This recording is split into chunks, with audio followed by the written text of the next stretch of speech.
effort to advance their extreme left-wing agenda and influence the election. Then, a few months ago, Congress started negotiations on a new package to get urgently needed help to the American people.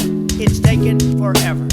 However, the bill they are now planning to send back to my desk is much different than anticipated.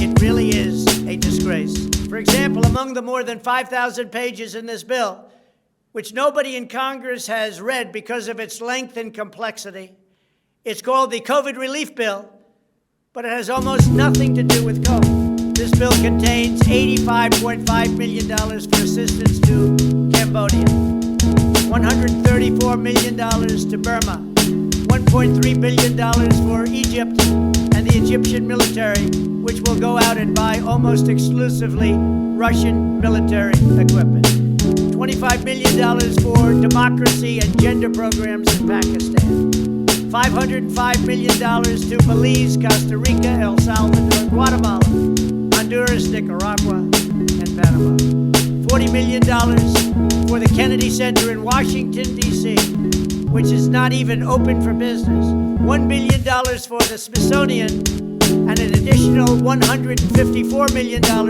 for the National Gallery of Art. Likewise, these facilities are essentially not open. $7 million for reef fish management, $25 million to combat Asian carp, $2.5 million to count the number of amberjack fish in the Gulf of Mexico, a provision to promote the breeding of fish in federal hatcheries, $3 million in poultry production technology, $2 million to research the impact of down trees, $566 million for construction projects at the FBI. The bill also allows stimulus checks for the family members of illegal aliens, allowing them to get up to $1,800 each.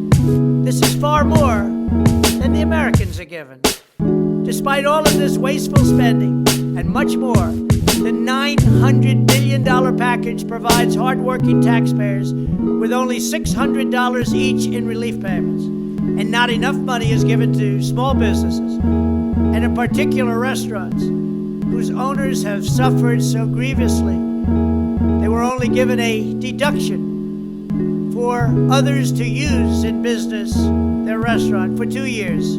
This 2-year period must be withdrawn, which will allow the owners to obtain financing and get their restaurants back in condition.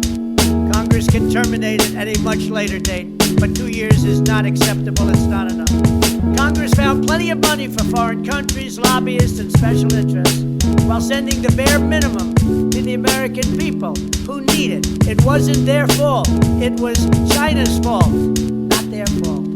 I'm asking Congress to amend this bill and increase the ridiculously low $600 to $2,000 or $4,000 for a couple.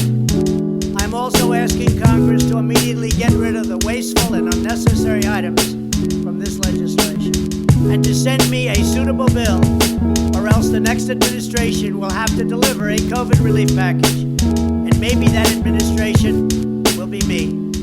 We will get it done.